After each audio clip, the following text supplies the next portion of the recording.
L'une des décisions les plus puissantes et symboliques prises par le président Faye Diomey depuis son arrivée au pouvoir est celle de renommer les rues et espaces publics du Sénégal.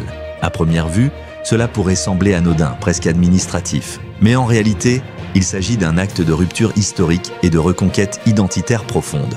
Depuis l'époque coloniale, les villes sénégalaises, à l'image de nombreuses métropoles africaines, sont parsemées de noms de généraux, gouverneurs, écrivains ou médecins français. Ces figures, pour la plupart, n'avaient que mépris pour les peuples africains qu'ils considéraient comme inférieurs. Pourtant, leurs noms sont encore présents aujourd'hui dans les rues, les places, les bâtiments administratifs et les institutions publiques. Cette présence continue agit comme une forme de colonisation mentale, rappelant inconsciemment aux citoyens leur supposée infériorité historique et perpétuant l'idée que l'Afrique n'a pas de héros à elle. Le président Faye a compris que la souveraineté ne commence pas uniquement par les décisions politiques ou économiques, mais aussi par la manière dont un peuple occupe, nomme et raconte son propre espace. En décidant de rebaptiser ces lieux en l'honneur des héros nationaux sénégalais, il amorce un processus de réappropriation de la mémoire collective. Ce geste est essentiel, car les symboles structurent les imaginaires.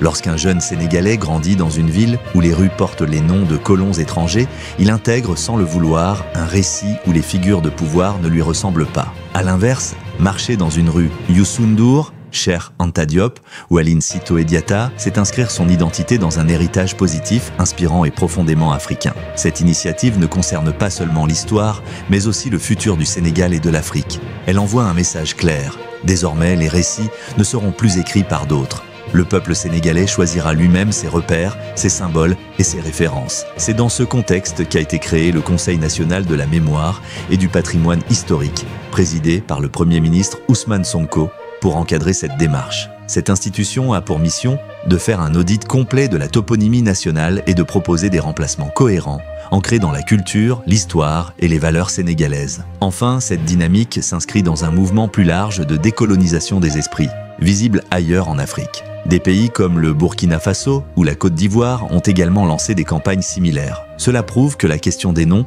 loin d'être secondaire, est au cœur du combat pour la dignité. Le président Faye, en prenant cette décision, pose un jalon fort sur la voie de l'autonomie culturelle.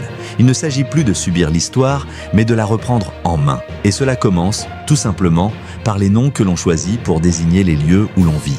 L'une des décisions les plus fondamentales du président Faye Diomey dans sa politique de souveraineté nationale est la réforme du système éducatif sénégalais, notamment par la réécriture des manuels scolaires. Cette mesure va bien au-delà d'un simple ajustement du programme scolaire. Elle représente une véritable révolution intellectuelle et culturelle. Depuis l'époque coloniale, l'éducation en Afrique francophone a été conçue pour former des exécutants dociles, imprégnés de valeurs européennes plutôt que des citoyens libres, critiques et ancrés dans leur histoire. Les manuels d'histoire glorifient encore aujourd'hui des figures de la colonisation présentes de l'Afrique comme un continent passif et en retard et ignorent délibérément les grandes civilisations africaines, les héros de la résistance, les philosophes, les penseurs et les leaders traditionnels. En réécrivant les manuels scolaires, le gouvernement sénégalais affirme que la connaissance est un outil de libération. Il ne s'agit pas seulement d'informer, mais de transformer l'esprit du peuple, en particulier celui des jeunes générations. Ces nouvelles générations doivent grandir en comprenant que leurs ancêtres ont bâti des royaumes, développé des systèmes sociaux sophistiqués, résisté à l'invasion étrangère et laissé des héritages riches, souvent ignorés ou caricaturés dans les récits européens. Réintroduire ces éléments dans les programmes scolaires, c'est redonner aux élèves la fierté de leurs racines, la conscience de leur identité et le sens de leur responsabilité dans l'avenir de leur nation. Ce changement n'est pas uniquement une volonté politique. Il répond à un besoin profond exprimé depuis longtemps par les intellectuels, les enseignants, les historiens et même les parents. Beaucoup dénoncèrent déjà le décalage entre l'éducation reçue à l'école et la réalité culturelle vécue à la maison. Cette fracture entre l'école coloniale et les traditions africaines a contribué à former des citoyens coupés de leurs valeurs, mal à l'aise dans leur propre langue et souvent plus familiers avec les exploits de Napoléon qu'avec ceux de Soundiata Keïta ou Cheikh Anta Diop. En corrigeant cette situation, le président Faye engage son pays dans une voie d'autonomisation intellectuelle. Il ne s'agit pas de rejeter tout ce qui vient de l'extérieur, mais de rétablir l'équilibre et de remettre l'Afrique au centre de son propre récit. C'est aussi un acte de justice envers les générations passées dont les histoires ont été ignorées et envers celles à venir qui méritent de grandir dans un système qui les valorise. Cette réforme éducative est donc un pilier essentiel du projet panafricain que semble incarner le Sénégal sous cette nouvelle présidence. Car il ne peut y avoir d'émancipation politique réelle sans libération mentale. Et cette libération commence par ce que l'on enseigne, ce que l'on lit et ce que l'on choisit de transmettre comme vérité historique. Le Sénégal, à travers cette réforme, montre qu'il est possible de se libérer sans violence, simplement en reprenant le contrôle du savoir. Parmi les décisions les plus retentissantes du président Faye Diomé depuis son accession au pouvoir, celle de retirer les bases militaires françaises du sol sénégalais a marqué un tournant historique dans les relations entre Dakar et Paris. Cette mesure n'est pas un simple ajustement diplomatique, c'est une déclaration politique majeure, un acte de souveraineté assumé qui place le Sénégal dans la continuité du mouvement panafricain initié par des pays comme le Mali, le Burkina Faso ou le Niger. Pendant des décennies, la présence de troupes françaises a été perçue comme un partenariat stratégique, justifié par des accords de défense bilatéraux signés à l'époque postcoloniale. Mais au fil du temps, cette présence est devenue le symbole d'une dépendance persistante, héritée de la Franc-Afrique. En annonçant publiquement le retrait de ses forces, Faye a brisé un tabou diplomatique. Il a démontré qu'un État africain pouvait, sans renier la coopération internationale, affirmer son autonomie en matière de sécurité et de politique étrangère. Ce geste s'inscrit dans une logique de cohérence. On ne peut pas construire un projet de souveraineté en acceptant des troupes étrangères sur son sol, surtout lorsque celles-ci incarnent le passé colonial. Le président sénégalais a d'ailleurs posé une question très simple mais percutante. Imagine-t-on une base militaire sénégalaise à Paris, à Lyon ou à Marseille? Évidemment non. Alors pourquoi accepter l'inverse? Ce retrait est également une réponse politique au peuple sénégalais, dont une partie croissante réclame depuis des années la fin de la présence militaire française. Ce rejet n'est pas purement idéologique. Il est nourri par un sentiment d'humiliation historique, d'ingérence permanente, et par le constat que cette présence militaire n'a pas véritablement contribué à la stabilité ou à la sécurité nationale. En vérité, dans plusieurs pays sahéliens, la présence militaire étrangère a souvent coïncidé avec une montée de l'insécurité, nourrissant la méfiance des populations. Faye a cependant précisé que ce geste n'était pas synonyme de rupture totale avec la France. Il s'agit plutôt de redéfinir la nature de la coopération, sur la base de la souveraineté, du respect mutuel et de la réciprocité. Il a affirmé que le Sénégal continuerait à entretenir des relations économiques et diplomatiques avec ses partenaires occidentaux, mais sans condition de subordination. Il a cité l'exemple de la Chine, premier partenaire commercial du Sénégal qui n'a pourtant jamais réclamé de base militaire. La mise en place d'une commission bilatérale pour organiser ce retrait dans le calme et la transparence montre que le Sénégal veut agir avec responsabilité. Ce départ annoncé des troupes françaises ouvre un nouveau chapitre dans l'histoire du pays, celui d'un État qui reprend en main son destin sans arrogance, mais avec fermeté. Cette décision pourrait inspirer d'autres nations africaines à réévaluer leurs alliances, à questionner leur souveraineté réelle et à revendiquer leur pleine indépendance, non seulement politique, mais aussi géostratégique.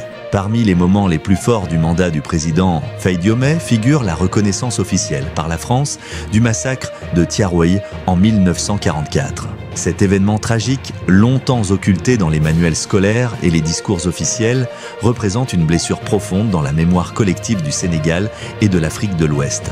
Ce massacre a vu des dizaines, voire des centaines selon certaines sources, de soldats ouest-africains, principalement sénégalais, abattus par l'armée française après leur retour du front européen où ils avaient combattu courageusement pour la France pendant la Seconde Guerre mondiale. Ces hommes réclamaient simplement leur solde, leurs droits, leur dignité. En retour, ils ont été traités comme des rebelles et exécutés froidement. Pendant plus de 75 ans, la France a nié ou minimisé ces faits, refusant d'assumer pleinement sa responsabilité dans cette tuerie. Ce n'est que sous la pression de l'opinion publique africaine, de mouvements panafricanistes, d'intellectuels et de certains politiques courageux que la vérité a peu à peu émergé. La reconnaissance officielle de cet acte par le président français Emmanuel Macron, en parallèle des décisions souveraines prises par Faye, marque un tournant historique. Mais, comme l'a justement souligné le président sénégalais, reconnaître un crime sans agir concrètement ne suffit pas. Il ne s'agit pas de gestes symboliques ou de simples discours mémoriels. Ce qui est en jeu, c'est la justice historique, la réparation morale et matérielle et la transformation du rapport entre l'Afrique et son ancienne puissance coloniale. La reconnaissance du massacre de Thiaroye ne doit pas être une fin en soi, mais le début d'un travail de mémoire profond, aussi bien au Sénégal qu'en France. Cela implique d'inscrire cette histoire dans les programmes scolaires, de l'évoquer dans les espaces publics, de construire des lieux de mémoire dignes et de verser des compensations aux familles des victimes. Il est inconcevable qu'un tel drame soit encore méconnu par une majorité d'élèves, alors qu'il incarne un symbole puissant de trahison, de violence post-coloniale, mais aussi de résistance et de dignité. Faye, par son discours, a replacé cet événement dans une vision plus large, celle de la souveraineté mémorielle. Pour lui, on ne peut pas bâtir un avenir solide en continuant d'ignorer les traumatismes du passé. Il faut regarder l'histoire en face, non pas pour entretenir la rancune, mais pour se libérer des chaînes invisibles qu'elle impose encore. Ce travail de vérité est un préalable à toute relation internationale saine. La souveraineté ne se limite pas à l'économie ou à la sécurité. Elle concerne aussi le droit de raconter sa propre histoire. En réclamant cette reconnaissance tout en agissant concrètement, comme en retirant les bases militaires françaises ou en réécrivant les manuels scolaires, Faye incarne un leadership panafricain tourné vers la réparation, la dignité et l'émancipation réelle. Le massacre de Thiaroye devient, grâce à lui, non plus un secret honteux, mais un jalon de résistance, de mémoire et de réappropriation historique. L'une des évolutions les plus profondes et les plus durables qui se dessinent aujourd'hui en Afrique francophone et que le président Faye incarne au Sénégal est la renaissance culturelle et linguistique. Cette dynamique ne se limite pas au changement de nom de rue ou à la réforme des manuels scolaires. Elle vise à déraciner les fondations mêmes de l'identité imposée par la colonisation. Pendant plus d'un siècle, les puissances européennes n'ont pas seulement conquis les terres africaines, elles ont tenté de détruire les langues, les croyances, les savoirs et les symboles qui formaient l'essence des sociétés africaines. En imposant le français, l'anglais ou le portugais comme langues officielles et en dénigrant les traditions locales et en glorifiant la culture européenne, elles ont instauré un système de domination psychologique d'une redoutable efficacité. Aujourd'hui, le réveil est en marche. À l'instar du Burkina Faso, qui a traduit son hymne national dans 14 langues locales, le Sénégal s'engage lui aussi sur la voie d'une revalorisation de ses langues nationales, de ses références culturelles propres, de ses héros oubliés. Ce changement n'est pas purement symbolique, il est structurant. Une langue n'est pas seulement un outil de communication. C'est une manière de penser, de percevoir le monde, de transmettre les valeurs et la mémoire d'un peuple. En restaurant les langues africaines dans l'espace public, l'éducation, les institutions et même les chants nationaux, ces pays affirment qu'ils ne veulent plus seulement être politiquement indépendants, mais culturellement souverains. Le président Faye a compris que l'identité africaine ne peut pas se reconstruire à partir des fragments laissés par la colonisation. Il faut refonder les repères culturels sur des bases authentiques. Cela implique de redonner leur juste place aux langues locales, d'encourager la création artistique enracinée, de promouvoir les coutumes positives et surtout de briser l'idée selon laquelle ce qui est africain est forcément inférieur ou dépassé. C'est un travail de longue haleine, mais nécessaire pour guérir les blessures invisibles infligées par des générations d'aliénation culturelle. Ce renouveau est également un moyen d'unifier les nations africaines autour d'un socle identitaire partagé. Car là où la colonisation a semé la division, la renaissance culturelle cherche à bâtir une cohésion nouvelle. Elle rappelle aux jeunes Africains qu'ils ont une histoire, une voix, un avenir à écrire, et que celui-ci ne dépend plus des modèles étrangers, mais de leur propre vision. L'Afrique entre dans une nouvelle ère. Ce que fait le président Faye Diome au Sénégal, retrait des bases françaises, réforme de l'éducation, revalorisation des langues locales, dépasse le simple cadre national. Il s'agit d'un signal fort, celui d'un continent qui reprend le contrôle de son histoire, de son identité et de son avenir. Cette souveraineté retrouvée n'est pas qu'un mot, c'est une démarche concrète, visible et inspirante. Le Sénégal montre qu'un changement profond peut se faire sans violence, mais avec conviction, intelligence et vision. L'Afrique ne demande plus la permission, elle décide, elle avance